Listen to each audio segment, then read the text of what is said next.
प्यारे बच्चों, आज हम समांतर रेखाएं इस चैप्टर के अंतर्गत ये पढ़ेंगे कि यदि दो रेखाएं परस्पर समांतर हैं तो उनकी प्रवणताओं या ढालों के बीच में क्या संबंध होगा। तो आइए, यहाँ पे दो रेखाएं हमने ली हैं L1 और L2।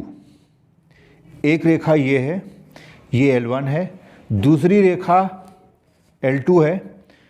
रेखा L1 की प्रवणता M1 है, इसकी प्रवणता है M1, ये माना है हमने।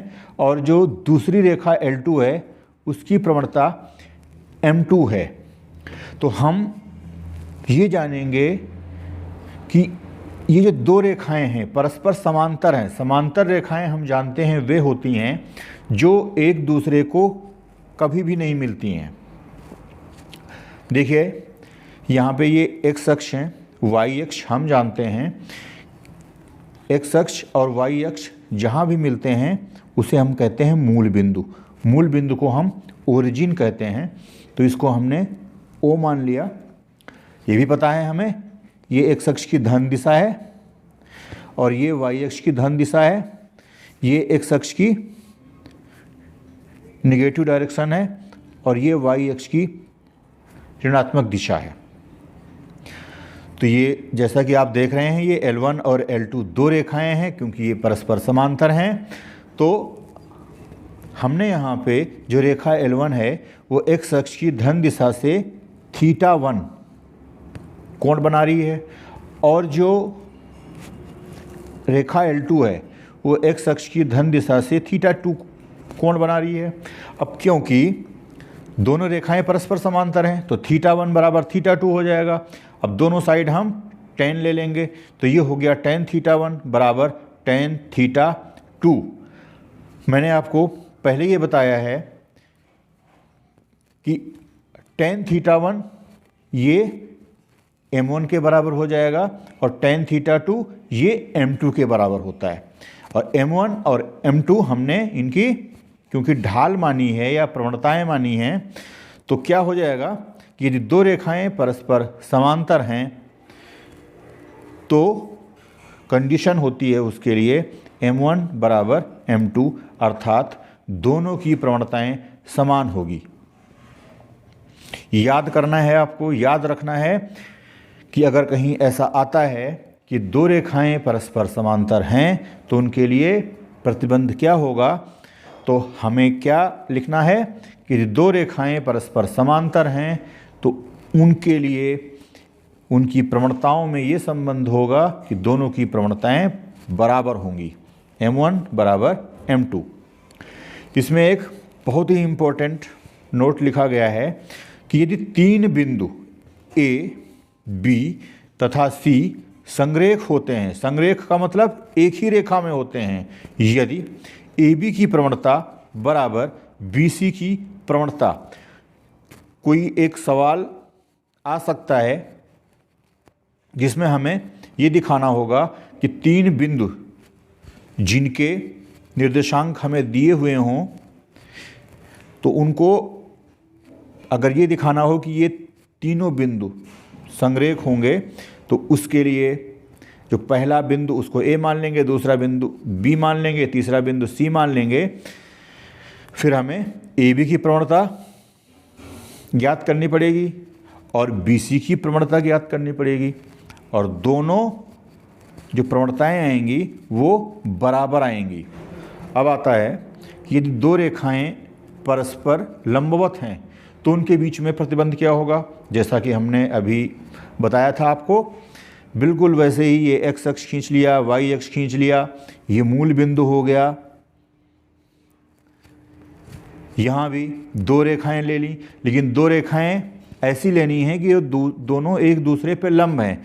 जैसे ये रेखा L1 मान ली जो x अक्ष की धन दिशा से θ1 कोण बना रही है। ये देखिए, ये L1 रेखा खींची है हमने और ये x अक्ष की धन दिशा से θ1 कोण बना रही है। ये x अक्ष की धन दिशा बता रखा है मैंने कि ये इधर होगी मूल बिंदु के दाईं तरफ, तो उससे θ1 कोण बना रहा है।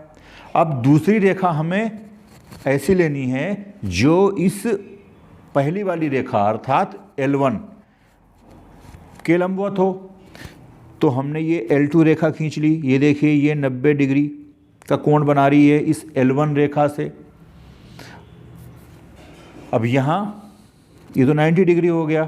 अब ये एक्स अक्ष की धन दिशा से, क्योंकि हम जो भी कोण लेते हैं वो एक्स अक्ष की धन दिशा से लेते हैं, तो ये थीटा 2 ले लिया हमने। पहली वाली रेखा जैसा इससे पहले वाले में किया था हमने, पहले वाली रेखा की प्रवणता M1 मान ली, दूसरे वाले की M2 मान ली।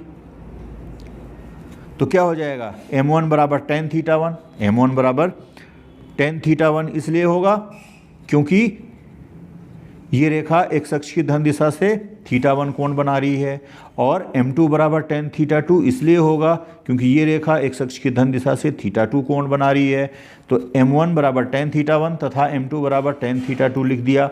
इसके बाद यहाँ देखिए जो ये चित्र बन रहा है, तो ये ज्यामिति हमने पहले पढ़ा होगा कि इस केस में जैसा कि ये चित्र है, तो इस केस में एक कंडीशन होती है थीटा 2 बराबर होगा थीटा 1 प्लस 90, क्योंकि ये 90 डिग्री के बराबर है। तो हमने इस तरीके से लिख लिया। अब दोनों साइड tan ले लिया, तो ये हो गया tan थीटा 2 बराबर tan 90 प्लस थीटा। यहाँ पे tan थीटा 2 की जगह पे tan थीटा 2 ही रहा, और इधर tan 90 प्लस थीटा।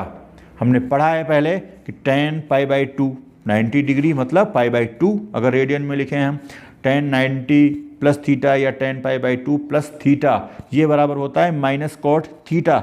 ये बहुत ही इंपॉर्टेंट फार्मूले हैं, इनको याद रखना है हमें। तो ये हो जाएगा माइनस कॉट थीटा 1। अब क्योंकि हमें tan थीटा 1 और tan थीटा 2 के मान दिए हुए हैं M1 और M2, तो इस कॉट थीटा 1 को लिख लीजिए tan थीटा 1 के रूप में। हम जानते हैं कि कॉट थीटा होता है 1/tan थीटा, तो कॉट थीटा 1 हो जाएगा 1/tan थीटा 1, माइनस है तो माइनस रहेगा ही। तिरछी गुणा कर दी, क्रॉस मल्टीप्लिकेशन, देखिए ये बन जाएगा tan theta 1 into tan theta 2 बराबर -1।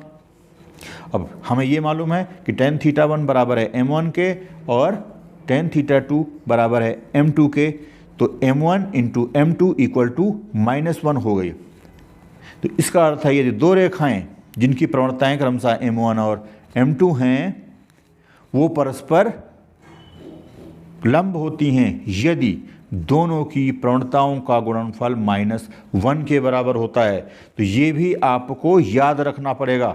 दो कंडीशन है सीधी सीधी, दो रेखाएं यदि दो परस्पर समांतर हैं तो उसके लिए उनकी प्रवणताएं बराबर होंगी, और अगर वो रेखाएं परस्पर लंब हैं तो उनकी प्रवणताओं के बीच में क्या संबंध होगा, दोनों की प्रवणताओं का गुणनफल ये -1 के बराबर होगा।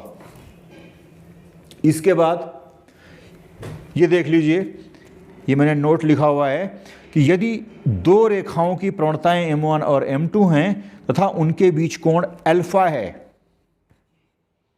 ध्यान देना, यदि दो रेखाओं की प्रवणताएं M1 और M2 हैं, अभी तक हम दोनों रेखाओं की प्रवणताएं पहले की M1 लेते आए हैं, दूसरे की M2 लेते आए हैं, तो वैसे ही कुछ इसमें नया नहीं है कि दो रेखाएं हैं, उनकी प्रवणताएं M1 और M2 हैं तथा उनके बीच कोण अल्फा है। जो रेखाएं आपस में काटेंगी तो वो दोनों अल्फा कोण बना रही हैं।